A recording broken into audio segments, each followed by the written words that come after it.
Hey guys, welcome back to the channel again. I'm just let me clear out my desk.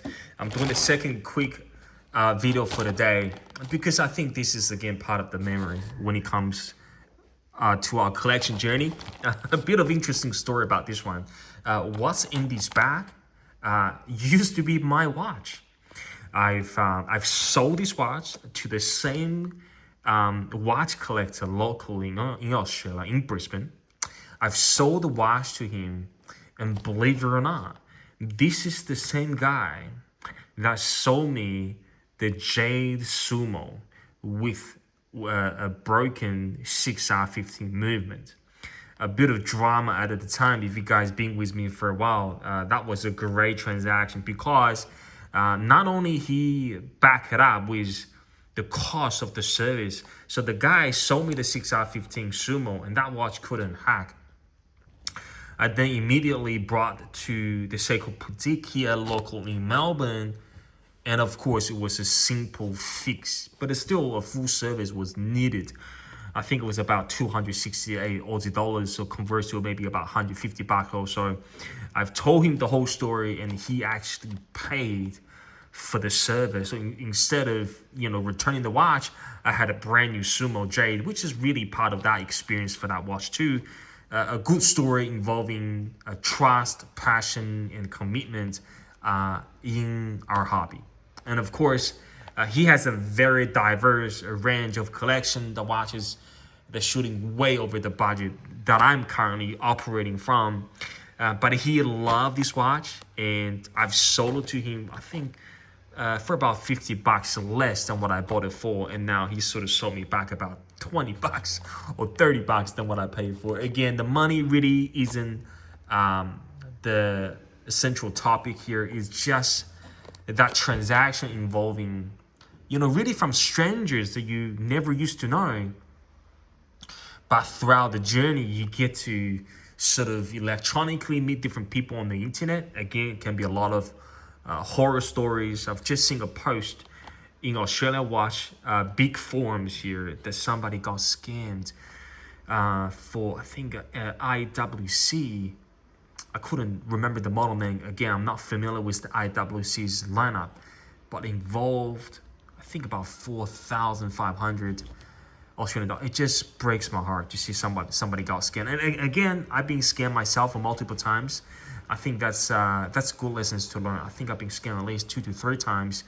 Good news to say is relatively to the dollars amount is never been something big, but I'm hoping anyone out there across different part of the world that if you're ever in the market buying a secondary watches from the people that you don't know or people that don't have a listing history or vouchers within the community, just be extra careful. Okay, just be extra careful. Now, let's get into the unboxing today, and of course we're going to do a quick shout out to the watch, and then I'm going to get on with my day. Now, you guys know this is one of my favorite knives. I've accidentally not rounded a tip, but I flicked this knife, believe it or not. I flick it against the screen of my phone. I know this bit of strange story. The phone was sort of placing a holder that way and flip against it. I never checked the knife after that because naturally speaking, it was not flicking sort of against the concrete floor, right? But the very tip is gone. It's probably hard to tell from the camera here. The very tip is gone. Still very pokey, but the very tip is gone. The screen actually okay. Maybe the screen protector did its job. Very tough. The mobile phone screens, guys, is tougher than you know. And I try to fix it by doing a bit of strobing and sort of slicing on a ceramic rod. And unfortunately, I didn't know what I was doing. I scraped the very top bit of that. Maybe give it a different angle. You see that one? I scraped it's probably showing more at an angle here. I scraped the top of that. You see that? I scraped the top of it. So not gonna be a user, that's for sure. But because this Microtech is such a well-designed, high quality. You know what? it's not really going to impact on the whole experience of holding it, but just, again, it's about learning. If you don't know something, don't try to get into it with a rush. Think about it, think it through before you act, okay? I could have maybe just leave that tip as a lesson. Again, it's not a whole issue, but I shouldn't really try to fix it myself without sort of doing research about it. But again, it's not going to impact on the holistic experience of the knife. I was stressing out about this for a few hours, but again, you know what? I shouldn't have, because it is a fantastic collector piece, and I'm gonna have it for the long term. Now, sorry guys, I know 5 minutes in, Felix is still talking. Again, you know, right, on the channel of Felix Lab Watches and EDCs, it's about that journey. I'm not trying to get stuff through the channel and choke down your throat and, you know, asking for you to vote and buy, and that's not what we do here, right? We have a tight community, and hopefully that way that we get to, you know, really have a bit of relaxation throughout the busy period that we're doing stuff in our life, and just truly enjoy what we have. Okay, so just gonna unpack it. There we go. It's got the details of my stuff on the other side, so I'm gonna show you this side, and we're gonna do what we're gonna do. Just gonna do this.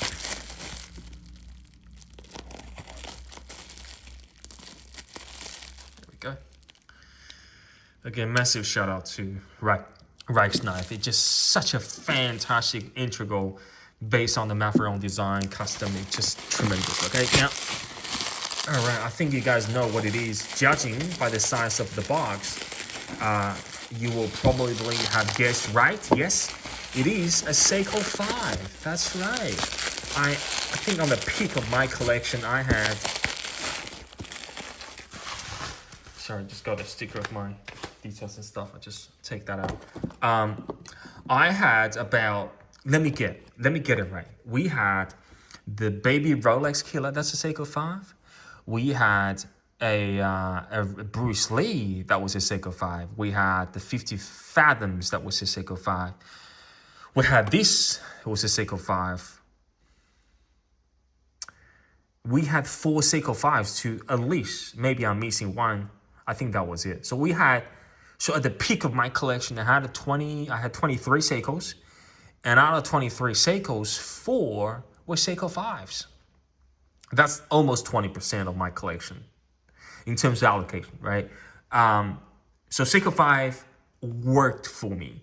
I was able to connect with Seiko 5 in terms of its spirit, its design language, not really on the topic of money, because again, I had more expensive pieces at the time, but I was just able to connect the true spirit of the lineup. It's about humbleness, it's about originality, it's about being who you are. That DNA is part of the core value of Seikos. Now, of course, you guys know this is going to be the 55 years anniversary. Srpk17. This watch is so much fun. The reason why I sold it, I think I was in a trend of, should I say, downsizing. So when I was in that mode of downsizing, I wasn't really trying to figure out, do I dislike the watch, then I sell it.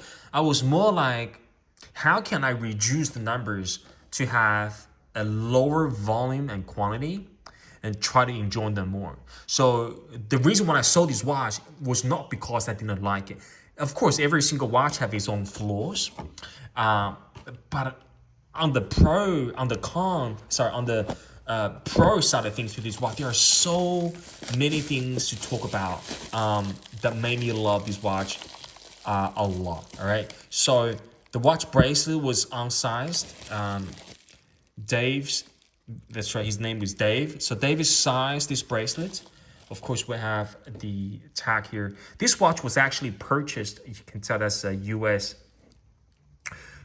because this watch was purchased originally from a local collector, again, from Long Island Watches. So I know the full history of the watch. He bought the watch when it was in US. He bought it back down in Australia. So I just try to give me some space so I can do a wrist shot. And then he sold it to me pretty much in a brand new. So I'm just gonna take my Sumo off the wrist. So he sold it to me as a brand new condition. Then of course I passed it on to David about 3-4 months ago, and now it's coming back to me. Right, so you can tell this is pretty much a rebuy. So David told me, Felix, the watch is pretty much in the same condition as the day that you sold me, which it is. Again, he has many expensive and highly collectible pieces in his collection, which I have no doubt that this watch will be lucky and to find sometime on his wrist. Such a beautiful watch, guys. I mean, if you guys on the fence about this 55 years anniversary, of course, this one, although it's got made in Japan here, this is not the JDM. I think the number will be SASB 223, but star with the SASB, right? That's the JDM when it comes to Seiko 5s. But this one has the made in Japan. I think I was pretty happy about that. Just for you guys to see the back as well. So it's got, see that? Made in Japan, right done 6 o'clock.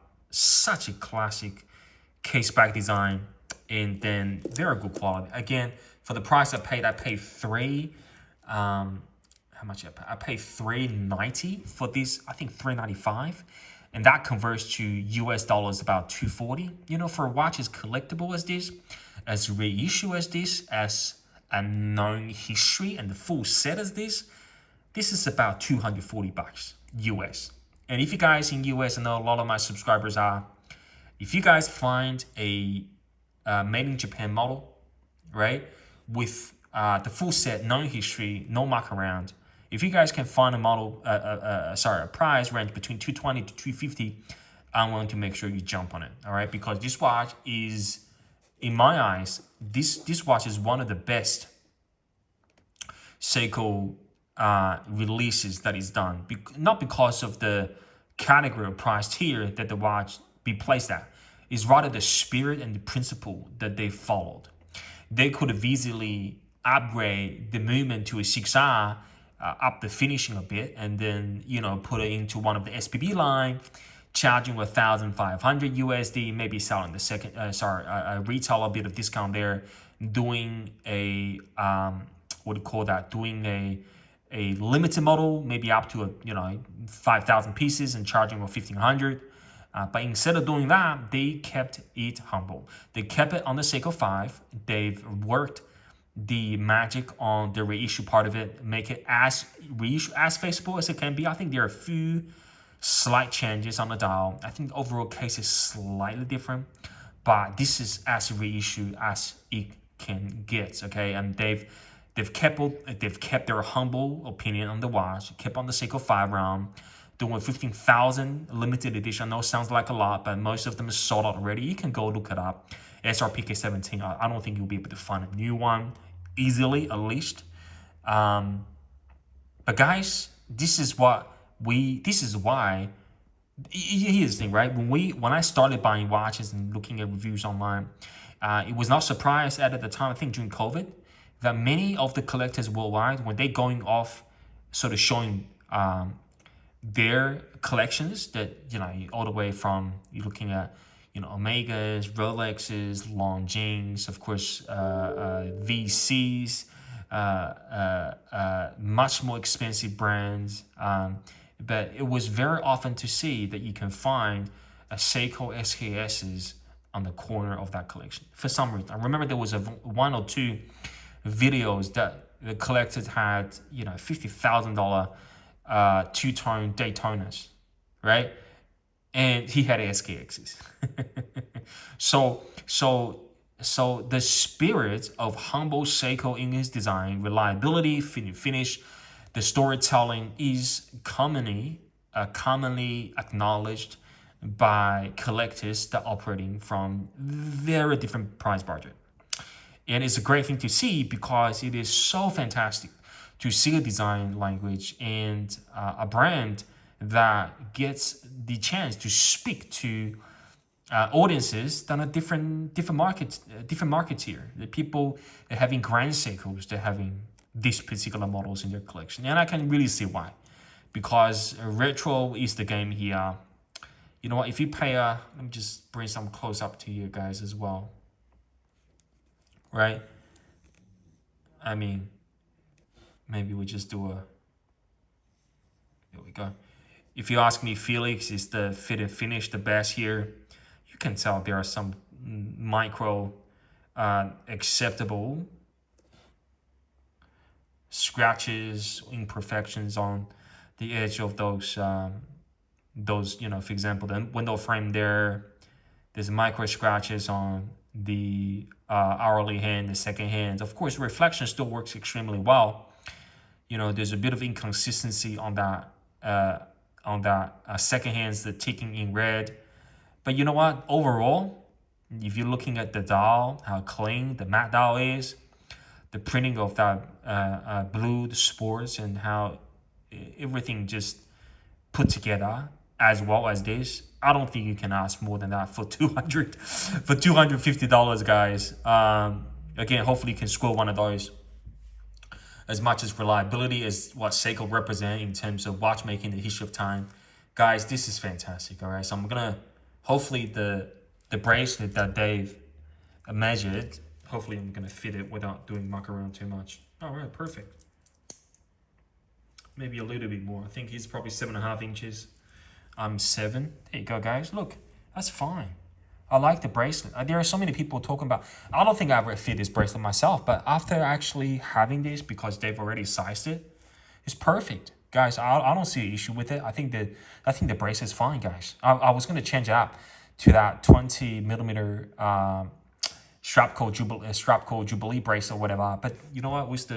You guys know that I'm a massive fan when it comes to a solid milled clasp and sort of all that kind of stuff. But this is fine, guys. I mean, just imagine that Seiko has invested so much money. Instead of checking the SKXs here, they've designed the case, they've redesigned the bracelet, and they give you as a whole package. This tells me something. This tells me this is what the brand management represent, their ideas. There's got to be a level of consistency throughout their work, and that Srpk17 is truly an example of that. All right, guys, let's see. I'm probably gonna have to resize the bracelets by doing one more link. I'm gonna take that off. I'm gonna grab some tools.